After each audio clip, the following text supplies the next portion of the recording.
Mesdames et messieurs, bonjour, bienvenue dans notre nouvelle émission de Bon Appétit Pas Sûr. Aujourd'hui, je reçois un chef étoilé, Alexandre Drouet. Bonjour Alexandre. Bonjour. Comment allez-vous? J'ai un petit peu le trac, mais ça devrait aller. Ne vous inquiétez pas, tout va bien se passer. Il possède son propre restaurant en Ardèche, le Merlan-Frit. Il est venu ici à Paris pour nous présenter un de ses plats favoris. Alexandre, que nous proposez-vous aujourd'hui? Aujourd'hui, je vais vous proposer des filets de cabillaud avec leur carapace de tortue. Carapace de tortue? Oui, en effet, c'est un nom qui peut paraître un petit peu avant-gardiste, mais seulement son origine vient du fait que je vais les recouvrir d'une chapelure de biscotte, d'où le nom de carapace. Excellent, d'accord. Vous êtes un poète. Voilà. De quoi avez-vous besoin pour cette recette? Par quoi voulez-vous commencer? Eh bien écoutez, pour réaliser de bons filets de cabillaud accompagnés de leur carapace de tortue, il me faut des carapaces de tortue. Et comment allez-vous les faire? C'est extrêmement simple. Pour commencer, il me faut des biscottes. J'ai celles-ci, elles sont bien craquantes. Parfait, parfait, ferons l'affaire. Il me faut du lait. J'en ai également. Voilà. D'où vient-il? Carrefour? Parfait. Il me faut des œufs. J'en ai deux, ils sont vraiment frais. Je sais pas, on me les a apportés. C'est vous d'ailleurs qui les avez apportés. C'est en effet moi qui les ai apportés. C'est mon amie Yvonne, volaillère de mon village de Saint-Privat, qui me les a passés. D'ailleurs, Yvonne, si tu me regardes, big up à tout le set. Oula, mon cher Alexandre, calmez-vous. C'est une émission sérieuse ici. Je sais que vous êtes très excité d'être là, mais quand même, calmez-vous. Je suis désolé.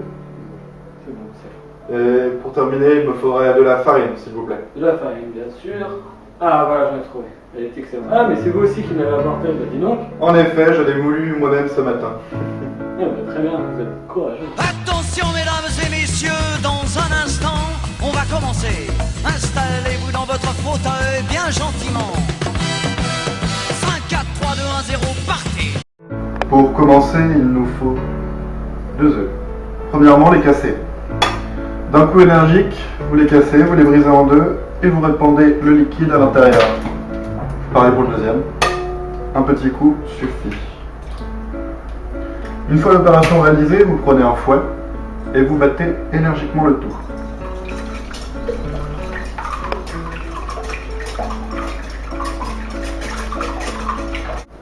Un peu comme une omelette en somme.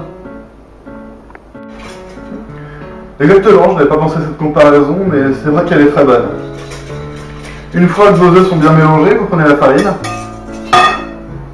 et vous la versez. Pour la farine, il est préférable de la verser d'un coup ou de la répartir au fur et à mesure? Eh bien écoutez mon ami, il suffit de la verser d'un coup, pas besoin de se prendre la tête, comme ceci. Par la suite, vous mélangez énergiquement. Vous voyez que ceci prend une substance un petit peu plus solide, c'est bon signe, vous êtes sur la bonne voie, la recette suit son cours. Une fois que la texture est un petit peu pâteuse comme ceci, vous pouvez prendre votre lait Carrefour, comme c'était précédemment, et l'ajouter à la mixture. Celui-ci est neuf, pasteurisé, aucun risque de contamination.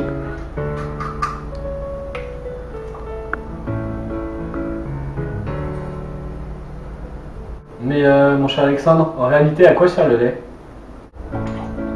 Eh bien écoutez, très cher Maxime, le lait va servir à fluidifier la texture, car comme vous l'avez vu, là nous nous approchons plus d'une pâte de gâteau que d'une chapelure. Nous allons maintenant mélanger le tout, pour par la suite introduire les biscottes. Vous voyez que la texture se fluidifie instantanément dans ce lait. Les biscottes sont prêtes à l'emploi.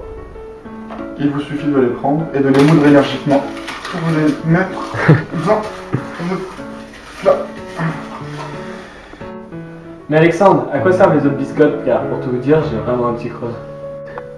Eh bien écoutez, le petit bonus de la recette, c'est que l'on a 2 biscottes en plus.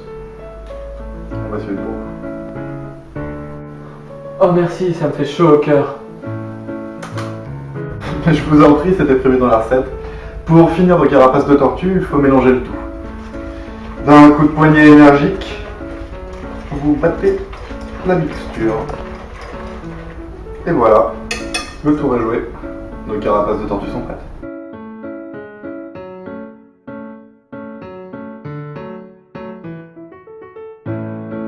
Chers téléspectateurs et téléspectatrices surtout, je vais vous résumer comment faire une bonne carapace de tortue. Tout d'abord, vous avez besoin de 2 œufs, du lait, de la farine et des cracottes bien craquantes. Vous mettez vos 2 œufs dans le récipient. Vous les mélangez énergiquement jusqu'à obtenir un liquide qui ressemble à une omelette. Vous y ajoutez la farine. Cela va devenir beaucoup plus ferme. Vous y rajoutez le lait. Cela va se liquidifier. Ensuite, vous y ajoutez les cracottes émiettées. Et comme ça, vous allez obtenir votre vraie chapelure, prêt à étaler sur le poisson. Et voilà, c'est terminé. Votre carapace de tortue est prête. On dit merci, merci Alexandre. C'est parti pour le show, et c'est parti, tout le monde est chaud. Allez, c'est parti, non, non. Et chers téléspectateurs, nous allons maintenant passer à l'étape 2, c'est-à-dire le panage des filets de cabillaud. Pour cela, nous allons écouter Alexandre. À vous Alexandre. Pour cette étape, nous allons donc disposer la chapelure dans un récipient plus adapté. Pour recouvrir les dos de cabillaud de chapelure, vous prenez les dos de cabillaud et vous les enduisez généreusement dans celle-ci.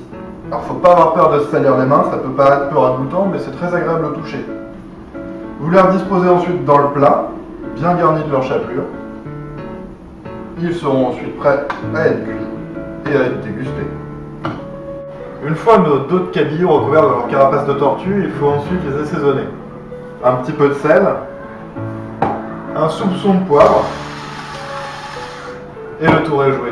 Si vous vous sentez plutôt quaker américain dans l'âme, un peu de tabasco ne sera pas de refus.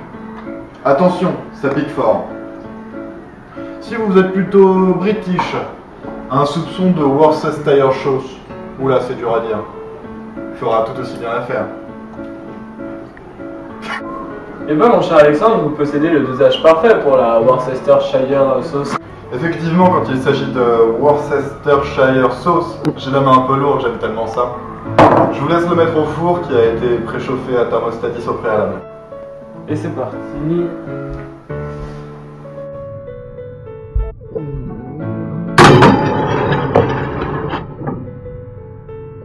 Ça sent rudement bon.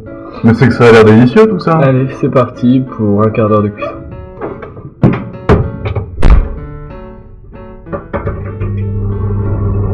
Mes chers téléspectateurs et chères téléspectatrices, il est temps pour nous de nous dire au revoir. Mais avant ça, que boire avec ce délicieux mets? Demandons à Alexandre. Eh bien écoutez Maxime, je pense qu'un vin ni trop sec ni trop humide serait parfait. Pour ceci, le Sancerre est la solution. Eh bien je vous propose de trinquer. Donc mesdames et messieurs, à bientôt dans Bon Appétit. Pas sûr.